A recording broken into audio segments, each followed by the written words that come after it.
En este vídeo hablaremos del lenguaje funcional que tiene Eclipse para poder programar la parte derecha de las reglas. De hecho, lo podemos utilizar en el intérprete de Eclipse directamente, no hace falta que lo utilicemos solo en la parte derecha de las reglas, pero bueno, digamos que está hecho para eso. La parte derecha de las reglas es lo que hace las acciones que sean necesarias. A veces pues queremos crear y destruir hechos o modificarlos, pero a veces queremos hacer cálculos que después nos sirvan para saber qué es lo que tenemos que crear, modificar o destruir de nuestra memoria de trabajo. Para cuando Eclipse tiene un lenguaje funcional, es un lenguaje funcional puro, sí, aunque veréis que las sentencias que hay son a veces se parecen a las sentencias procedimentales y las podemos usar de hecho tanto como forma funcional como procedimental. Pero pensad que son sentencias funcionales, son funciones que retornan un valor y que se podrían componer entre ellas para programar de manera funcional pura. Vale, las sentencias son las mínimas que hace falta en cualquier lenguaje de programación. Tenemos la asignación, que es bind. Aquí podemos poner una variable. Estas variables no serán las que nosotros utilicemos en la parte de las reglas, en la parte izquierda. Tenemos que utilizar variables nuevas. Aquí podemos utilizar las variables que hemos vinculado, pero si queremos trabajar con otras variables hay que generarlas utilizando bind. Aquí le damos un valor. Como os he dicho, estos son funciones. Bind retorna como resultado la asignación que le hemos hecho a la variable. Luego tenemos la sentencia if.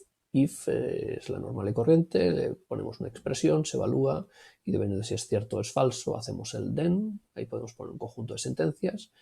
Si no hay un else, ahí se acabaría y lo que retorna el if es la última sentencia que se ha ejecutado. Y si tenemos el else, pues si la condición es falsa, pues nos retornará la última sentencia que se ejecute en el else. Si no hay else y la condición es falsa, como es una función, lo último que evalúa es la condición y por lo tanto retorna falso. Podéis pensar que podemos utilizar como ejemplo, por ejemplo, como parámetro un if de una llamada a una función que nos cambie el parámetro dependiendo de cuál sea el valor que tenga cierta condición. El bucle while también lo tenemos. Hacemos while, una expresión, un do. Ahí tenemos una serie de sentencias que nos van a hacer las acciones que correspondan al bucle. En este caso, las sentencias que son bucles y las funciones que son iterativas pueden retornar un valor. Tenemos la sentencia return que veremos en la siguiente transparencia, o podemos acabar, digamos, que con la forma normal, que es cuando la condición del bucle sea falsa. En este caso, la sentencia while nos retornará falso porque es lo último que evalúa. Si queremos acabar cualquier iteración con una sentencia return, podemos hacer que el while nos retorne un valor como si fuera una función que simplemente itera sobre unos valores y acaba en el momento que se cumpla la condición del bucle o se cumpla una condición interna dentro del bucle. El look for count es el for de toda la vida.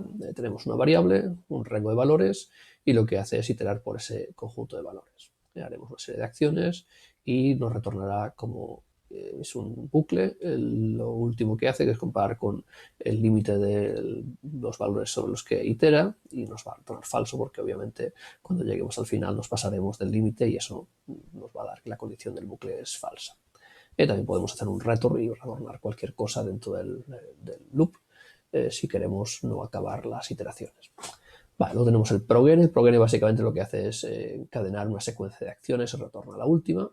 El return, que como os digo lo podemos poner en cualquier sentencia iterativa, lo que hace es retornar el valor que se evalúa en la expresión. El break hace también lo mismo, rompe una sentencia, en este caso retornando un valor nulo. Luego tenemos el switch, que es una prueba por casos respecto a una expresión. Se evalúa y se compara con los valores que tenemos en las sentencias case. Si se cumple una de ellas, se ejecuta lo que hay después del then. El switch retornará lo último que se haya evaluado. Si ninguna sentencia se evalúa y no tenemos una sentencia default que haga alguna cosa por defecto, si no se cumple ninguno de los casos, nos retornará falso. Si hay un default, nos retornará lo último que se evalúe en la sentencia default. Como os digo, todos son funciones, todos retornan un valor al final. Vale, esas son las sentencias mínimas que nos hacen falta. Luego podemos definir funciones nosotros, como en cualquier otro lenguaje. Las sentencias de function, ponemos un nombre, podemos comentar qué es lo que significa la función. Tenemos los parámetros con variables, ponemos interrogante, el variable, las que hagan falta. Si tenemos una función que puede tener un número variable de parámetros, podemos indicar una última variable, $interrogante, que se vinculará al resto de parámetros que no aparezcan en los parámetros fijos. Que no podemos tener funciones que pues, tengan un número de parámetros y después, si tienen más parámetros, podemos tratarlos nosotros internamente en la función. Dentro de la función utilizaremos las sentencias del lenguaje funcional. Lo último que se evalúe será lo que retorne, o podemos tener sentencias return que nos retornarán el punto de la función que no sea necesario.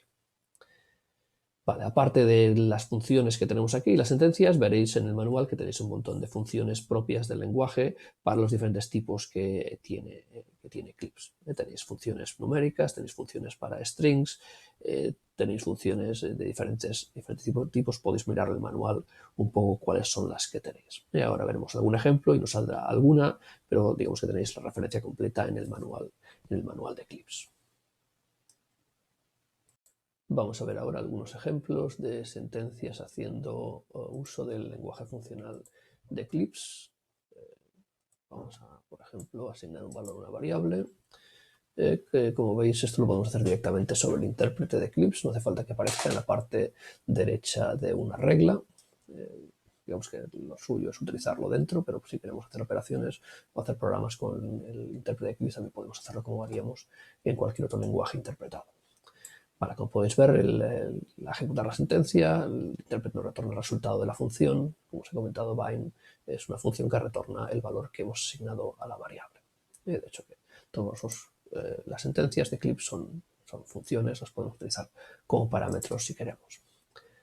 Bueno, aquí tenemos otro ejemplo, simplemente es un if, si a es mayor que 3, entonces pues imprimimos que es mayor, si no, imprimimos que es menor.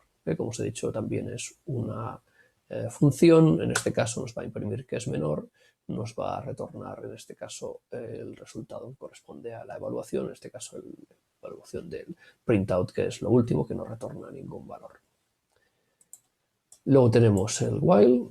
El while nos hace pues eso, un bucle, decimos pues, porque queremos iterar, en este caso vamos a iterar desde el valor que tiene la variable a hasta el valor 10, incrementándolo 1 a 1.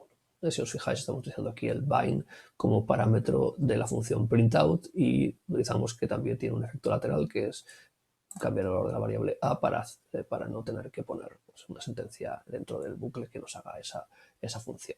Digamos que obtenemos el valor que hemos incrementado, pero además a su vez cambiamos el valor del bucle. Y nos imprime pues, los valores del 4 hasta el 10, que es el final, que es lo que nos retorna al final.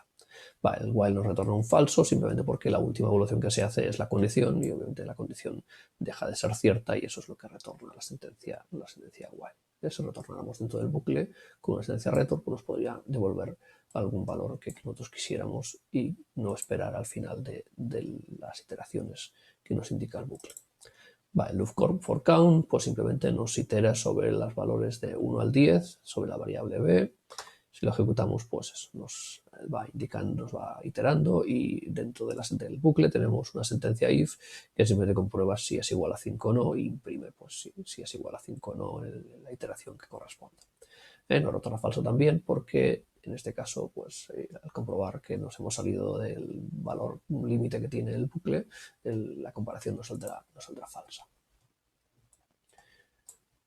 La sentencia progene, como hemos dicho, lo que hace simplemente es ejecutar la secuencia de acciones que le ponemos dentro. La secuencia de sentencias básicamente es para agrupar sentencias, lo que hace retornarnos el valor de la última, en este caso la última operación, que es el 5 más 6, que nos retorna el 11.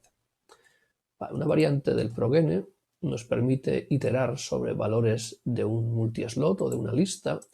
El progene $, le podemos dar una variable, le podemos dar una lista, en este caso el create $, lo que hace es crear una lista a partir de un conjunto de valores, donde tenemos que la variable a valdrá la lista 1, 2, 3, 4, y lo que va a hacer el progene básicamente es iterar sobre estos valores de la lista.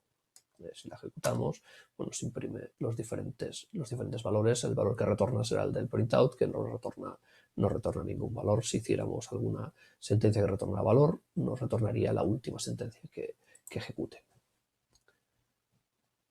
Luego, para enseñar una sentencia más, tenemos el switch. El switch le damos una condición o una expresión. En este caso, lo que vamos a hacer es comparar si esa expresión, esa condición es alguno de los casos que le hemos indicado. Si lo es, pues nos va a decir que es el caso que toque y si no, pues nos va a decir que no es el valor que estamos, uno de los valores que estábamos esperando porque porque tenemos una sentencia default que nos va a imprimir en este caso, cuál es el valor de A si no se cumple ninguna de las dos sentencias. En este caso no es cierto porque hemos cambiado el valor de A, al final debe ser 10 porque hemos iterado sobre él, que es lo que nos imprime al final. No es ni el caso que es 2 ni el caso que es 3, nos imprime el resultado que es, pues eso, que es el valor 10. Tampoco nos retorna nada en este caso el switch porque estamos imprimiendo y la impresión nos retorna valores, pero si no nos retornaría el valor que haya evaluado. Vale, para enseñar cómo funciona la definición de funciones, pues vamos a hacer la función típica, que es definir el factorial. En este caso, pues definimos el factorial de toda la vida. Si tenemos, pues eso, que si el valor es 1, retornamos las llamadas recursivas. En este caso, lo que hacemos es retornar el valor que tenemos en la variable. Digamos que lo que hace es evaluar el valor y lo retorna como resultado y de la recursividad. Y si no, pues multiplicamos el valor que hemos recibido del factorial menos 1 por el valor que tenemos actualmente. Y si lo evaluamos, pues obtenemos lo que podemos esperar, ¿no? El factorial de 5 es 120 y este es el factorial de 10. Podemos calcular un valor para el factorial con esta función. Vale, y para acabar vamos a ver una función que tiene parámetros variables, ¿no? Definimos la función print múltiple, que lo que va a hacer es recibir una lista de elementos. El primer elemento lo va a imprimir y va a imprimir, pues, que es el primero, para distinguirlo, que es lo que se ha vinculado a la primera variable. La variable $interrogante VL se vinculará al resto de valores que tenemos y los va a imprimir utilizando un bucle. Si os fijáis, tenemos aquí una lista. Para acceder a los elementos de una lista utilizamos la función nth$. Empieza en el 1 y acaba en la longitud de la lista, que es lo que le hemos puesto al loop for count. Todas las listas empiezan por 1 en Eclipse. Si imprimimos, nos vamos a obtener pues simplemente lo que tenemos. Imprime el 1, dice que es el primero, y a partir de ahí imprime el resto de elementos que tenemos en la lista. La función nos retorna un falso porque lo último que se ejecuta es la sentencia loop for count, que nos retornará falso porque nos va a retornar la evaluación de que el valor de la variable se pasa del límite que le hemos indicado. Vale, esto cerraría los ejemplos de las sentencias del lenguaje funcional de Eclipse.